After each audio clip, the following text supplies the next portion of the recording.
अस्सलाम वालेकुम। Ninth class हम chapter 8 ninth class new book physics कर रहे हैं और आज के टॉपिक में हम डिस्कस करेंगे बहुत बहुत important long question domain theory of magnetism. Domain theory हम इसकी डिस्कस करेंगे जो कि बेसिक है मैग्नेटिज्म की।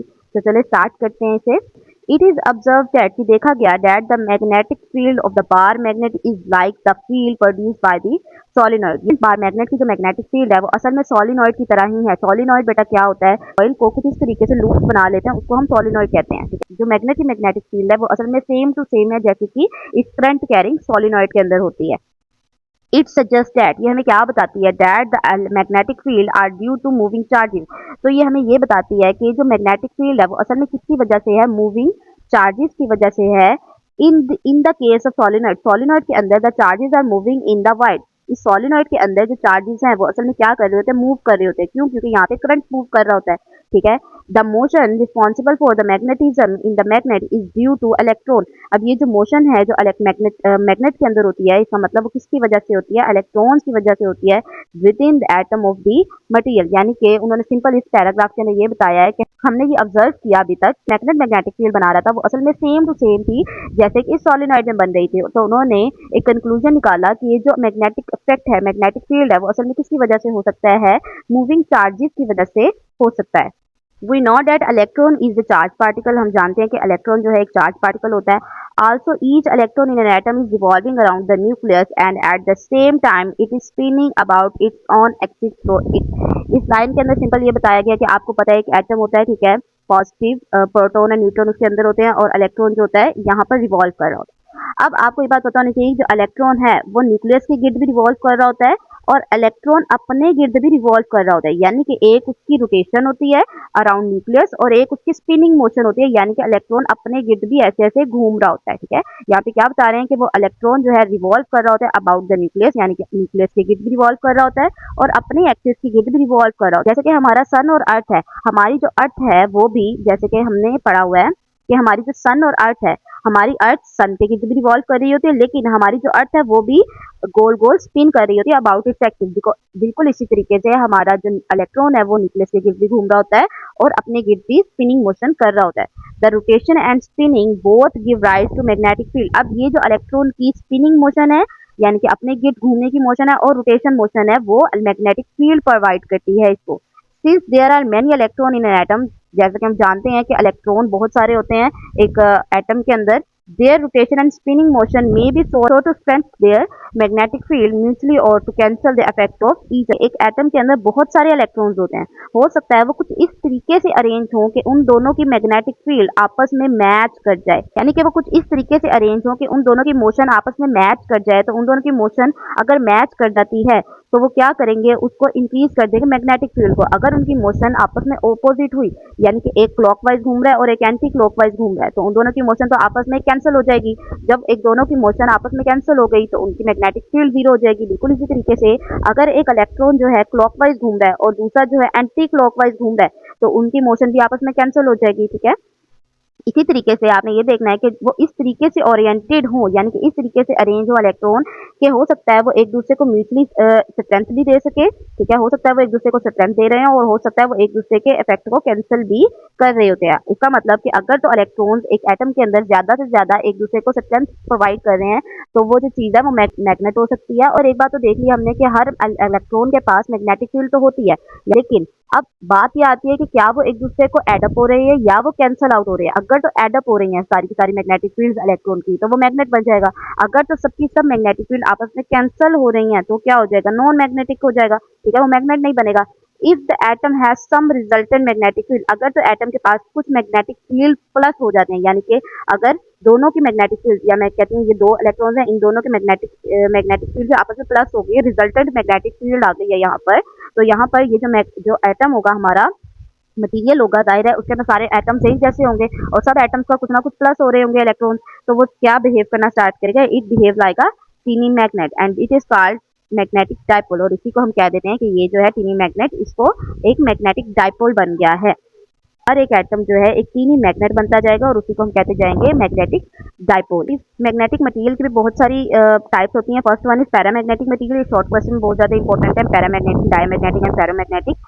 If the orbital and spinning axis of the electron, अब मैग्नेटिक फील्ड है वो किस किस की वजह से हो सकती है, स्पिनिंग मोशन की वजह से और रोटेशन मोशन की वजह से, किसकी, इलेक्ट्रॉन की स्पिनिंग मोशन और रोटेशन मोशन की वजह से मैग्नेटिक फील्ड हो सकती है। अब यहाँ पे क्या कह रहे हैं, अगर तो ऑर्बिटल मोशन यानी कि रोटेशन मोशन और spinning motion of electron in an atom are so oriented, कुछ इस तरीके से हो that their field support one another, कि वो दोनों के दोनों आपस में सेम हो और आपस में एक दूसरे को सपोर्ट कर रहे हो, तो क्या होगा, the atom behave like a tiny magnet, जो एक एटम है वो एक टीनी मैग्नेट की तरह बिहेव करेगा और जो मटेरियल होगा वो सारे का सारा जो इन एटम से मिलकर बना होगा, जो टीनी मैग्नेट्स की तरह बिहेव कर रहे हैं, वो क्या कहलाएगा पैरामैग्नेटिक मटेरियल। यानी कि अगर तो एक इलेक्ट्रॉन एक एटम के अंदर पड़ा हुआ है, यहाँ पर एक एटम के अंदर 2-3 इलेक्ट्रॉन्स हैं और वो कुछ कुछ इस तरीके से अरेंज हैं कि उनकी रोटेशन मोशन भी दोनों की सेम है, सेम डायरेक्शन में है, यानी कि कुछ प्लस होके कुछ इंक्रीज हो गई, और यानी कि और स्पिनिंग मोशन भी दोनों की सेम है, यानी कि स्पिनिंग मोशन भी एड अप हो गई है। तो ऐसे एटम जिनके अंदर ये जो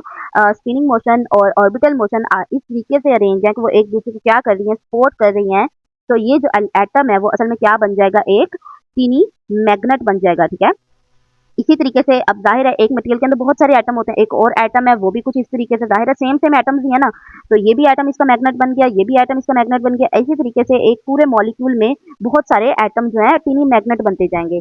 ऐसा मटेरियल जिसके अंदर सारे के सारे जो एटम्स हैं वो मैग्नेट बनते जाए, वो ओवरऑल भी तो मैग्नेट ही होगा ना, वो ओवरऑल जो मैग्नेट बनेगा उसको कहते हैं पैरामैग्नेटिक मटेरियल। पैरामैग्नेटिक का मतलब वो वाले मटेरियल जिसके अंदर ऑर्बिटल और स्पिनिंग मोशन इलेक्ट्रॉन की सेम हो, जिसकी वजह से वो एक टीनी मैग्नेट बन जाए। Diamagnetic material, magnetic field produced by both orbital and spinning motion of the electron in an atom may add up to zero, यानी कि वो कह रहे हैं कि एक ऐसा मटेरियल जिसके अंदर ऑर्बिटल और स्पिनिंग मोशन जो इलेक्ट्रॉन की वो ऐड तो हो, लेकिन ऐड होके आंसर क्या आए, जीरो आए, यानी कि एक की मोशन कुछ इस तरीके से है तो दूसरे की मोशन कुछ इस तरीके से हो, तो वो दोनों एक दूसरे को कैंसिल आउट करके आंसर उसका जीरो आ रहा हो, यानी कि वो ऐड ना हो रहे हो, वो रिजल्टन उसका जीरो आ रहा हो। जब देखें, जब कोई भी चीज कैंसिल आउट हो जाएगी, ये भी मैग्नेटिक फील्ड है और ये भी मैग्नेटिक फील्ड है, जब दोनों की मैग्नेटिक फील्ड आपस में कैंसिल हो जाएगी तो क्या कोई रिजल्टेंट मैग्नेटिक फील्ड आएगी, रिजल्टेंट मैग्नेटिक फील्ड नहीं आएगी। जब कोई रिजल्टेंट मैग्नेटिक फील्ड नहीं आएगी तो जो इलेक्ट्रॉन है, जो हमारा एटम है, वो मैग्नेट नहीं बनेगा।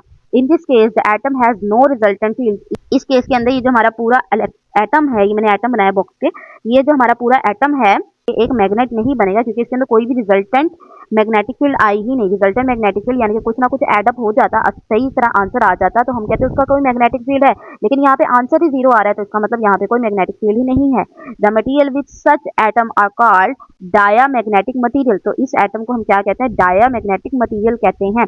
यानी कि अब आपको ये बात तो पता चल रही होगी कि हर मटेरियल के अंदर, हर सब्सटेंस के अंदर, हर एटम के अंदर मैग्नेटिक फील्ड होती है, लेकिन इंपॉर्टेंट क्या चीज है, उनकी स्पिनिंग और ऑर्बिटल मोशन। अगर तो वो स्पिनिंग और ऑर्बिटल मोशन मैच कर जाए तो वो क्या चीज बन जाती है, मैग्नेट बन जाती है। लेकिन अगर वो स्पिनिंग और ऑर्बिटल मोशन एक दूसरे को कैंसिल कर दें तो वो क्या बन जाएगा, एक नॉर्मल मटेरियल बन जाएगा। ठीक है, जैसे कि वाटर, वाटर क्या एक मैग्नेटिक मटेरियल है, नहीं, वो एक मैग्नेटिक मटेरियल नहीं है। क्यों नहीं है, ये देखें, उनके अंदर, अब आपको पता है वाटर है, वाटर के अंदर हाइड्रोजन है, ऑक्सीजन है, ऑक्सीजन के अंदर भी इलेक्ट्रॉन्स है, हाइड्रोजन के अंदर भी इलेक्ट्रॉन्स है, यानी कि अगर मैं एक एक एटम को पकड़ूं, ऑक्सीजन के एक एटम को देखूं, तो उसके अंदर जो इलेक्ट्रॉन्स तो होंगे और हर इलेक्ट्रॉन के पास electric magnetic material magnetic field है।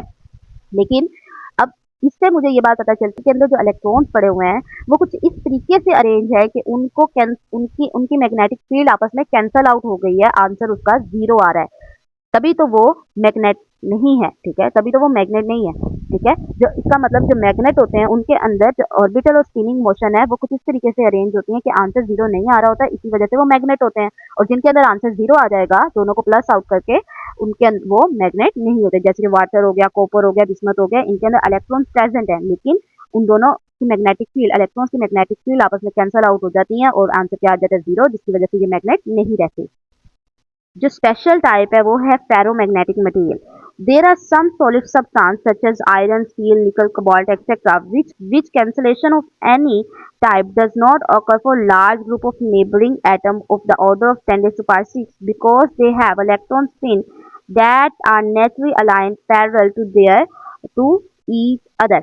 अब यहाँ पर वो क्या कह रहे हैं, एक ऐसे मटेरियल भी होते हैं, फेरोमैग्नेटिक मटेरियल एक ऐसा मटेरियल भी होता है जिसके अंदर असल में वो कैंसिल आउट होके तो आंसर जीरो आ रहा होता है। ठीक है, इलेक्ट्रॉन्स मैग्नेटिक फील्ड, जो इलेक्ट्रॉन्स की ऑर्बिटल और स्पिनिंग मोशन की मैग्नेटिक फील्ड होती है वो कैंसिल आउट होकर आंसर 0 आ रहा होता है। लेकिन इसके अंदर कुछ ऐसी नेचुरल पावर होती है, यहाँ पे दिखा रहे हैं, इसके अंदर कुछ ऐसी नेचुरल पावर होती है कि जब भी इसको मैग्नेट के अंदर रखा जाए, किसी मैग्नेटिक फील्ड के अंदर रखा जाए, तो जो इसकी डोमेन्स होती हैं, तो जो इसकी मैग्नेटिक फील्ड होती है वो एक तरह से अरेंज हो जाती है। यानी कि अगर तो मैग्नेटिक फील्ड नहीं है तो कुछ इस तरीके से करके आंसर 0 आ जाएगा। लेकिन अगर मैं इसको मैग्नेटिक फील्ड के अंदर रख दूं तो क्या होगा, ये दोनों के दोनों पैरेलल अरेंज हो जाते हैं, नेचुरली पैरेलल हो जाते हैं, तो यहाँ पर ये एड अप हो जाएंगे।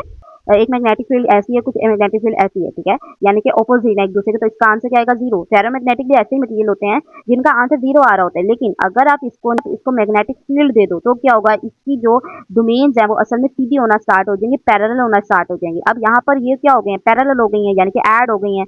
यहाँ पर इसका आंसर भी कुछ ना कुछ आ जाएगा, और जब आंसर आ जाएगा यानी कि मैग्नेटिक फील्ड जो है एडअप हो गई, रिजल्टेंट मैग्नेटिक फील्ड आ जाएगी, तो ये असल में मैग्नेट बन जाएंगे।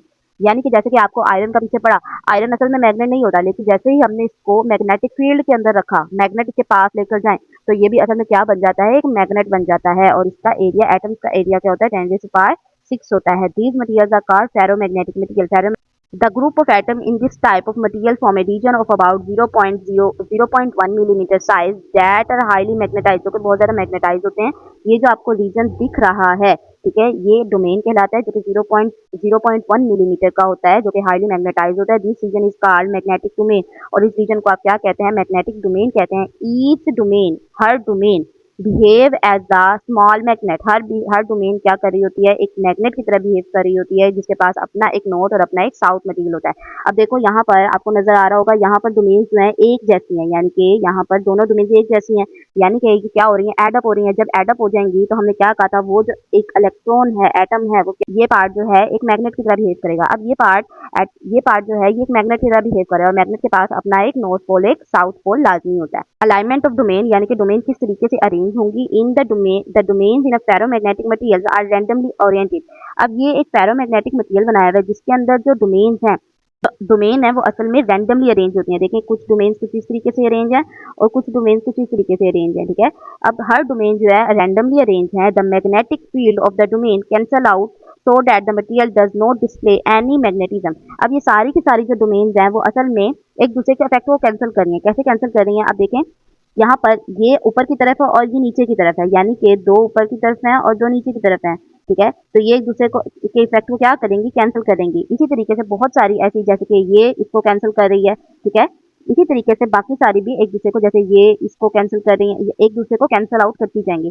तो ओवरऑल रिजल्ट क्या आ जाता है, इसके अंदर 0 आ जाता है। जब रिजल्ट 0 आ जाएगा तो ये मैग्नेट नहीं रहेगा। However an unmagnetize piece of iron can be magnet, लेकिन आयरन फेरोमैग्नेटिक मटेरियल होता है, उसके अंदर भी कुछ इस तरीके से रैंडमली अरेंज होती है और आंसर 0 आ रहा होता है, इसी वजह से वो मैग्नेटिक प्रॉपर्टी शो नहीं कर रहा होता। लेकिन अगर आप इसको मैग्नेटाइज करना चाह रहे हैं by placing it A external magnetic field, अगर आप इसको मैग्नेटाइज करना चाह रहे हैं एक मैग्नेटिक फील्ड देकर, provided by a permanent magnet of the electromagnet, अगर आप इसको मैग्नेटाइज करना चाहें किसी भी मैग्नेटिक फील्ड के अंदर रखकर, तो ये मैग्नेटाइज हो जाता है आयरन।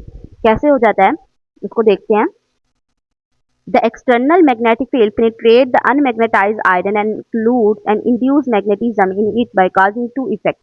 अब ये जो मैग्नेटिज्म है, मैं यहाँ से दिखाती हूँ, ये जो मैग्नेटिज्म है, यहाँ पे हमने मैग्नेट रख दिया कोई, ठीक है।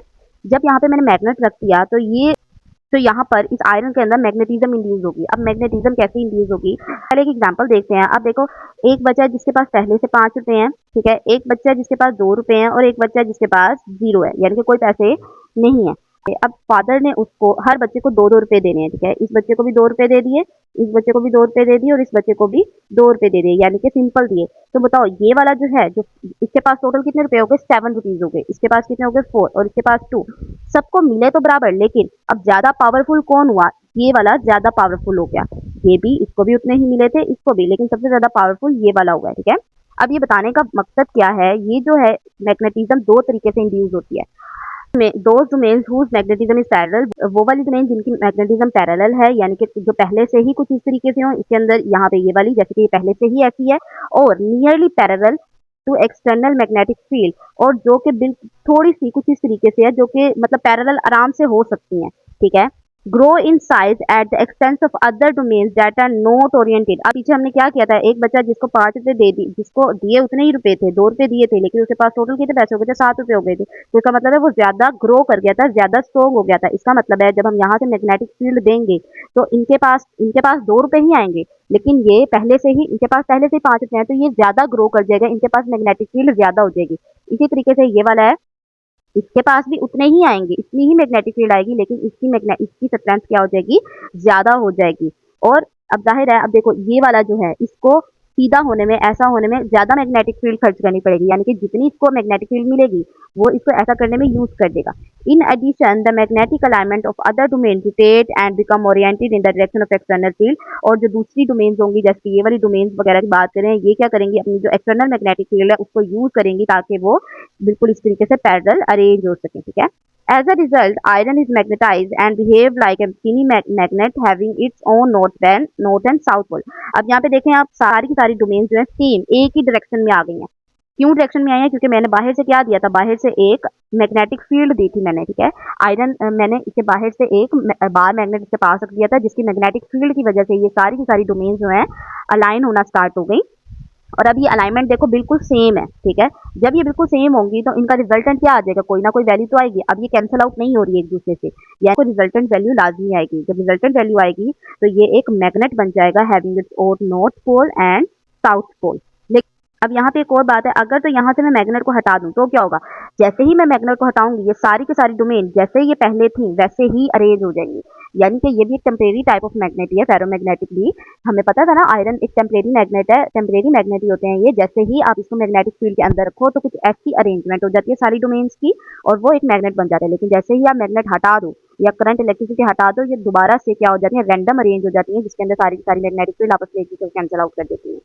In soft iron, the domains are easily oriented on applying an external field and return to random position when the field is domain. This is desirable in an electromagnet and also in transformer। यहाँ तक आप question लिख सकते हैं, why soft iron is preferable to make electromagnet। यानी कि soft iron को electromagnet बनाने के लिए क्यों प्रेफर किया जाता है, क्योंकि यहाँ पे बताया गया है कि इसकी जो डोमेन्स हैं, डोमेन्स मतलब कि वो जो ऐसे करके लाइंस लगी हुई थी, एरोज बने हुए थे, उसको डोमेन कहते हैं, उसके हिस्से को।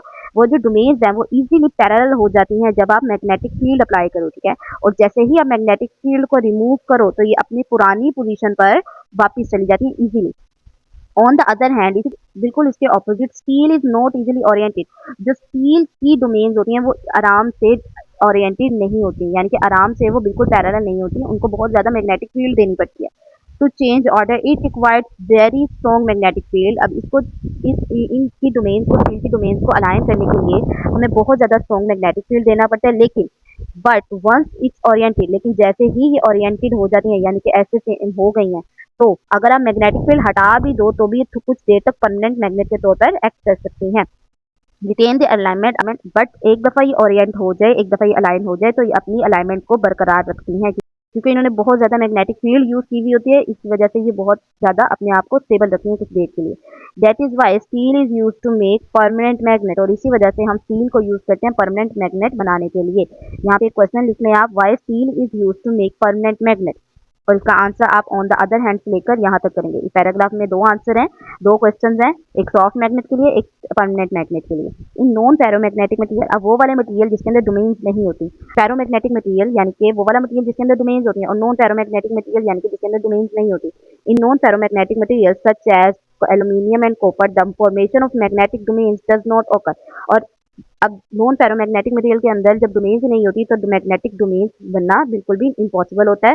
So the magnetism can not be induced into it the substances. तो इनके अंदर जैसे हम आयरन के अंदर करते हैं, मैग्नेटिक फील्ड रखकर उसकी डोमेन्स को मैग्नेटाइज कर देते हैं, तो जो नॉन फेरोमैग्नेटिक मटेरियल होता है उसके अंदर तो डोमेन्स ही नहीं होती। जब डोमेन्स ही नहीं होंगी तो हम उसको मैग्नेटाइज भी नहीं कर सकते। The magnetism induced in ferromagnetic material can be surprisingly large in presence of weak external field। अब यहाँ पर जो मैग्नेटिज्म इंड्यूस की जाती है फेरोमैग्नेटिक मटेरियल के अंदर, वो बहुत ज्यादा लार्ज होती है as compare to weak external field, जो कि हम बाहर से परमानेंट मैग्नेट असल में दे रहे होते हैं ना, उससे भी ज्यादा लार्ज होती है जो हम इंड्यूस करवाते हैं। इन सम केसेस, कुछ केसेस के अंदर induce field is 1000 times stronger than the external field. Induce field यानी कि जो हमने प्रोड्यूस करवाई है आयरन के अंदर या किसी भी चीज़ के अंदर जो हम इंड्यूस करवाई है फील्ड फेरोमैग्नेटिक मटेरियल के अंदर, वो असल में बाहर से जो हम बार मैग्नेट की फील्ड दे रहे हैं उससे बहुत ज़्यादा 1000 टाइम ज़्यादा होती है। That is why high field electromagnets are made by using core of soft iron some other ferromagnetic material. यही वजह है कि हम हाई फील्ड इलेक्ट्रोमैग्नेट्स को बनाने के लिए सॉफ्ट आयरन का इस्तेमाल करते हैं जो कि एक फेरोमैग्नेटिक मटेरियल।